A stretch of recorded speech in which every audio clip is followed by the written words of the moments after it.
Yay! There we are. We are recording live. Welcome you back to the Principals Podcast. It's been a crazy apocalyptic week of snow. I have been out of the building, but Mr. Bandera and Hyam have been running the show specifically here at the North Pole. So, gentlemen, how's life with the 20 some inches of snow this past week? I think, yeah, I was definitely very lucky. I never lost power, like a lot of people here in Chardon. I know some of our students and our families are still without power, so hopefully that gets turned on soon. Um, I know a lot of students are very excited to come into the building to warm up today, so hopefully things are getting back to normal very soon here for you, and you stayed off the roads the other day and enjoyed your 2 days of snow days. I'd say about the same. I had to take the sled in today. There's a lot of snow to try to get in. But my boys were extremely happy the last few days with all the snow. I haven't seen them play out in the snow as much as the last couple days.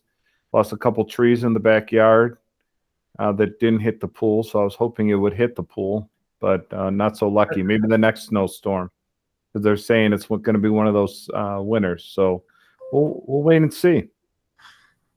But it's definitely very heavy snow. Um, and I'm a lifer, and back in '96 there was 76 inches of snow that fell over 36 hours, and that was fluffy stuff. This stuff was heavy. It's like bricks trying to move Mhm. it. With all the not just having this calamity days, but our district has been impacted with more quarantine cases where more staff members have been impacted by not being in the building. Along with that is dozens and dozens of students have been in quarantine. So the district this past week um, determined, I believe it was yesterday, to go remote starting on Monday all the way through January 4th, the last day of our break. So we wanted to take some time to kind of talk a little bit about that. And I wanted to share with you a little bit about the schedule. It's very similar to what we're currently doing in a regular schedule, not in a 50-50 schedule, but in a regular schedule where students have on Monday and Tuesday and Friday their white days where they have all their classes. And then on their Wednesday, they have their red day schedule 246, and Friday or Thursday they have 1357. Um, our schedule is a little adjusted. So there's a couple things that Mr. Heim and Bandera are going to talk about directly related to some of the times and some of the experiences that may not be occurring. But on our days of our white days, we have periods 1 through 7. Everyone in the building will have a standard lunch period, and then we'll close the day out.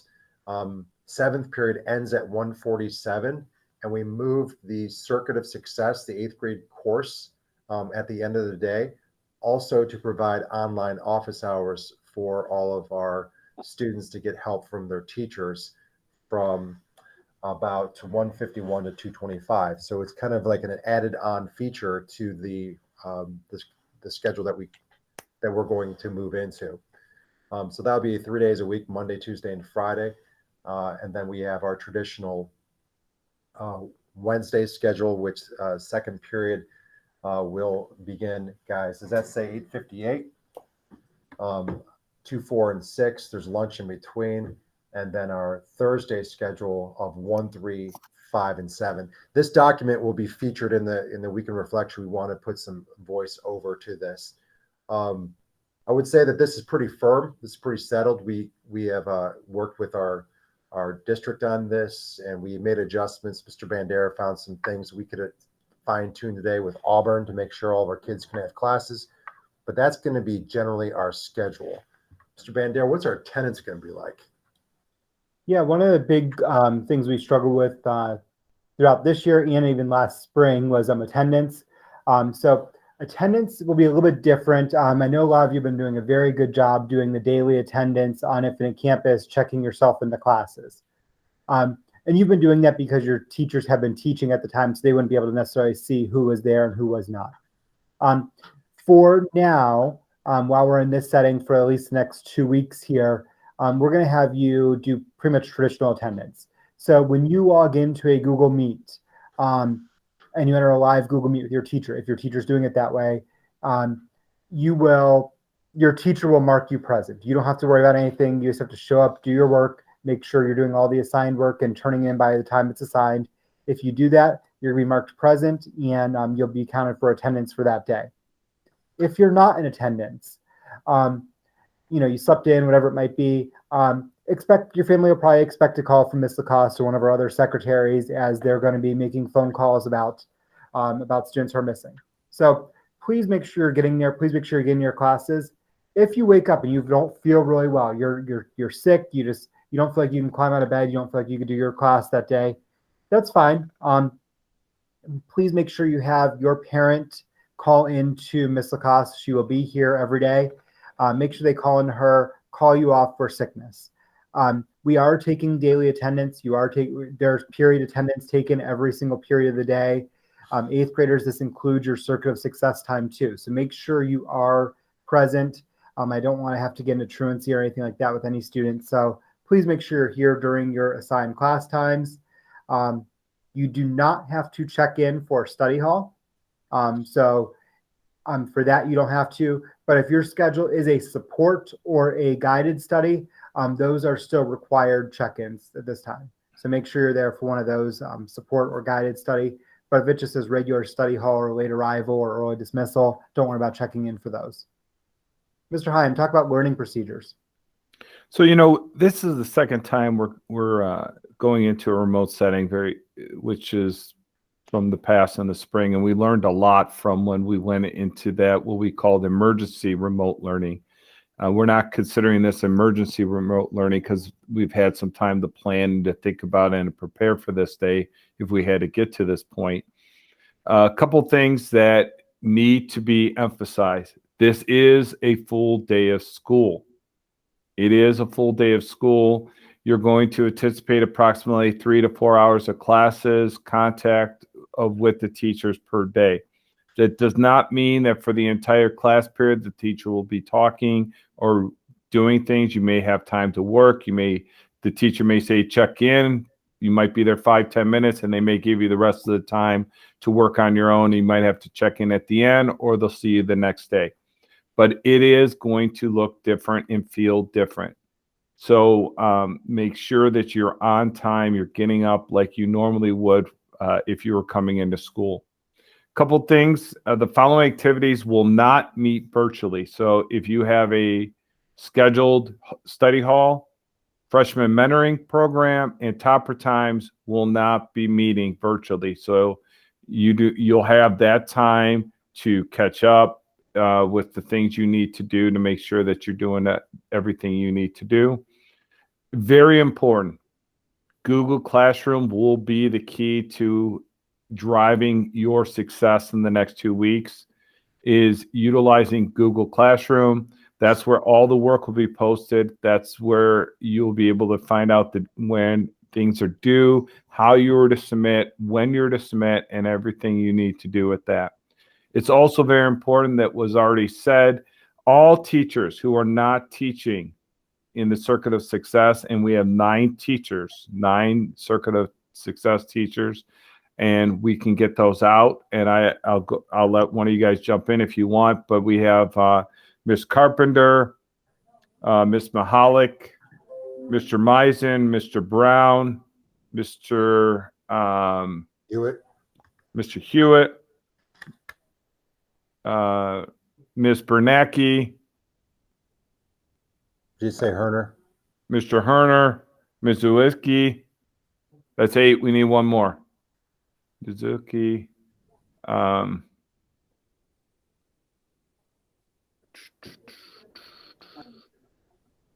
There's 9 of them, and they will not be available during this office hour time because they'll have the Circuit of Success on Monday, Tuesday, and Fridays from 1:51 to 2:25. So, there'll be a little bit of time that you can catch up with the teacher at the end of the day if there were some things you need to follow up with. So before we end this podcast, I'll make sure I go over the 9 teachers so everyone knows who will have circuit success and not be available during the office hours. Mr. That would Murray? be Meisen, Brown, Hewitt, Mahalik, Bernacki, Herner, Niedzwicki, Carpenter, and Yeager. Ms. Yeager. Jaeger is the one. Yeah. Yes. There we go. So there's a lot of other resources, and I'm proud of you there, Mr. Heim. You're going off of our master schedule, and we were doing that with you. As we look at the additional resources that is important inside of this document, again, Mr. Bandera already said it. If you are sick, please call into school. Mrs. Lacoste's hotline, she 24/7. The phone will be able to take answers, voicemails. Her number is posted. It's going to be 285-4057. That's press number 1 for the attendance hotline. What's really important for us to have continued data tracking of all the information regarding the health and well-being of all of our staff, our students, and our families is if while you are away, you are notified of a positive COVID-19 in your household personally or your household, please contact school. The number posted there goes directly to Jan Hoffman, our school nurse. Her number is 440-286-0418. That includes any quarantine, just to let us know you've been put into quarantine because of close contact. That information is important for us because the Department of Health is being inundated with numbers, and they cannot be as timely as possible school personnel contacting people. But there should be minimal contact tracing if you stay in your household, and the numbers should get better. Gentlemen, am I correct? If you are in your household doing your schoolwork and your family's doing their life together, then there should be minimal issues with contact tracing. Are you using our building? Are you using math to make that statement? Did you just use some mathematics to make that statement? No, common sense. That was common sense. Yeah. I'm not sure where you thought that we were talking about all these variables and no thanks. Fact is that we're trying to drive numbers down the best that we can, the best we can control in our county. So therefore, we're hoping that that phone number doesn't ring too much to Mrs. Hoffman. But we know that just natural things will occur. And so therefore it is provided. Mm-hmm. Students, you've done a very good job, I think, all year. I mean, we're one of the few schools that has made it this long in Ohio in terms of, not going remote. We've hit a point, and if you look at the whole state today, the whole state's pretty much hit a point where, schools are being forced to make these decisions. But I think a lot of us, can continue to do the things to control this and hopefully get us back here very soon. Right now, this is a 2-week time. We're hoping that we'll be back in school on the 5th of January. So we're hoping that for these next 2 weeks, we can do what we can. Do what we can over winter break too. Try to remember to do important things. Keep your distance. Be close to people in your family, but apart from that, try to maintain your distance. Wear these. I know they're not the most comfortable, but continue wearing these. You've done a really good job this school year, and just try to do what you can so that come January we can get back into school. We could start our regular, go back to what regular school looks like for us. That's our biggest goal here. So I think it's also really important to note that the high school has been in 50-50 for several weeks. And because if we want to talk math now, you're only in contact with your teachers one time per period all week. The others are either virtual and or asynchronous. And that limits your opportunities to meet with your teachers. And in doing so, that is the teachers don't have as much time to cover the standards of the course in a timely manner. And the second quarter was really short in itself. And the fact that we had less contact, we wanted to make sure we could do everything we can to extend this quarter. So we talked to the district today. We talked to our superintendent, and I have to give shout out to our other principals that were willing to kind of move for the sake of the district, that we were able to move our end of our quarter. The end of the quarter, end of the first semester is now pushed into January. It'll be pushed up until Records Day. January 14th is the end of the quarter. It gives us 8 more days. We don't know what those 8 days will look like after we get back from the break, but we're guaranteed 8 more days of creating more content. And as just for the record, I just saw Mr. Kovach dance in Mr. Himes' window. Yep, he's dancing. So Mr. Kovach is extremely excited to have 8 more days to the quarter, so that he can certainly have more opportunities to meet all of you. I didn't know. See, he's using math too. 4 + 4 is 8. See, it's being used everywhere. Thank you, Mr. Kovach. I appreciate that. Mr. Kovach, was that an Old Navy special again? $20. And I got my Converses. You overpaid. You look good. You look real good. Man, telling me about it. All right, I'll see you guys. Bye. Good. Hey, All we right. also have to talk about athletics before we get to athletics. move on. All right, before we get to athletics, let's make sure that we're clear that in a typical year, our courses end with an adjusted schedule for exams, and this year they're not.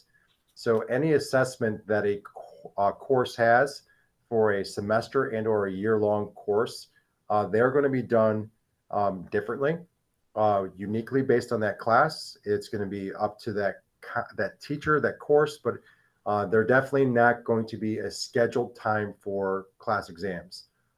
It's going to be done alternate assessments. There could be online assessments. There could be projects. There could be presentations. Heck, there could be podcasts. But any way that a student can be able to demonstrate what they know against the standards, our teachers, we're going to be working with them tomorrow about that topic. But you're right. We needed to transition to other things such as athletics.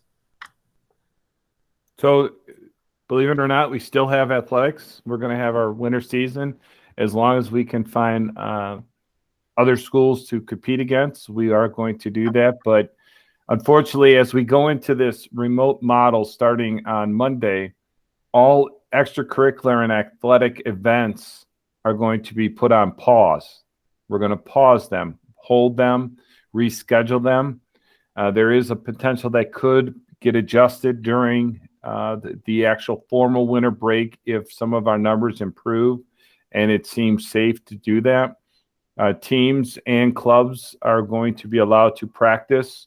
All that should be coordinated through their coach or advisor. So and that information should be coming out.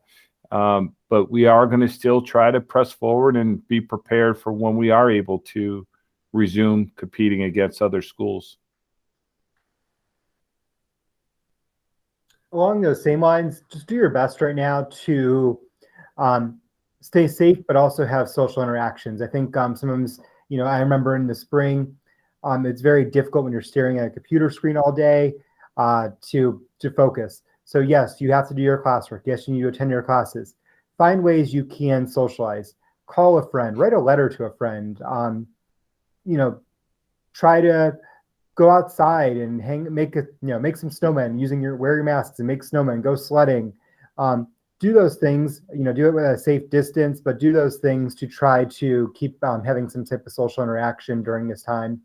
It's very, very easy, especially this time of year, to face that normal seasonal depression. But it's even easier when you're not seeing people. So try to make sure you're finding ways to safely see people at this time. I agree. Joan Blackburn is a phenomenal social worker who has all the resources under the sun for things like this. But, definitely reach out to other people. And I guess, Mr. Heim, is there an opportunity for us to reach out during lunchtime where we could have some cahoots from time to time over the Absolutely. Let's talk a little bit and we'll get some information out to the masses. I know, that we got a large number of students and families who are excited about cahoots in the spring. So hopefully we can get that rolling again. but at the same time, we love to get back into full session, get back with students in person. So, hopefully this is just short-lived, 2 weeks, get us through the holidays, do the right thing, wear our masks, be responsible, and we can get back and truly finish out the school year the way we want to, and have all those great moments and experiences with our students here in the building. Agreed. Two last things. One, if you have Chromebook issues, there's means for you to contact the school. We have a personnel to help you with your Chromebook technical issues. They will be working from 8 to 12 each day. And then also, if you need the three of us, we will be available during online office hours, the same time that teachers are available. So if you need any of us, that would be parents need us, staff needs us, and or students need us. We'll be available during that time. We cannot wait until we're able to do or have regular school, but we have to obviously make sure we're doing what we can to protect each other to the best that we can in our families, in our school, in our state. So I think that covers a lot of the things we want to get through in this podcast. I know that in the next couple of weeks, we're showcasing this podcast at a national conference where we're able to kind of talk about how the pandemic has changed all of us in means of communication. And we know that our listeners are few, but they're mighty. But it's another mean to communicate back to all of you. So what we always do is give shout outs. So any shout outs, give you some time to think about someone you want to shout out. I'll steal one. I want to shout out to our service learning class. They're starting their Jeremy's Kids fundraiser here, which has always been a huge fundraiser for finding some needy families and giving back to those in need around the Geauga County area. Mr. Meisen just posted a website for that that'll be shared in the Week in Reflection, so make sure you check that out. He says in 20 years, they've raised over $120,000. And they usually help a lot of our students and our families here in Chardon. So it's going to be a little different this year. I know there's usually lots of, they're usually going around the hallways and collecting money in the mornings from different periods. But please make sure you log into the website if you have the opportunity, give back. I'd like to give a shout out to the mains crew pulling into the driveway. It didn't even look like it snowed. The parking lots was phenomenal, dry. The sidewalks were cleared beautifully. It was amazing. No one could have convinced me that we got so much snow out here. If you would look at our sidewalks, driveways, and some entrance points to the building, they did a phenomenal job. So thank you very much. Yeah, I agree. Not only do I want to thank both of you for all that you do, I was going to the route of all of our city workers to make, specifically Jen Sprinzel, building secretary. The greatest thing to be, just a reminder, is that her daughter moved back into town from New York, and they had a moving truck. That was a semi that was coming into Chardon on Tuesday and Wednesday of this past week. Well, guys, you know what happened Tuesday and Wednesday this week. And so he had many Chardon folks helping him navigate our area, and eventually end up at Walmart and as a kind of a breather. And so while he was talking to the city folks, he made one comment to them when he eventually went to their house. He said, "I've been driving in snow my entire life." And so the locals said that there's snow, there's lake effect snow, and then there's Chardon snow. And so this guy who travels all over the country said that this was the worst snowstorm that he has ever driven through, and it's been across the country. He said it was so heavy that his truck was sliding, a semi truck. So all of our city workers out there that have done all they could to make sure that all people are safe, and all those people that helped someone this week, pull people out, pull them up, help them out, that's what we do best in Chardon. So guys, again, we'll see you again tomorrow, but that will put a closure to this meeting today. And so, peace. Out.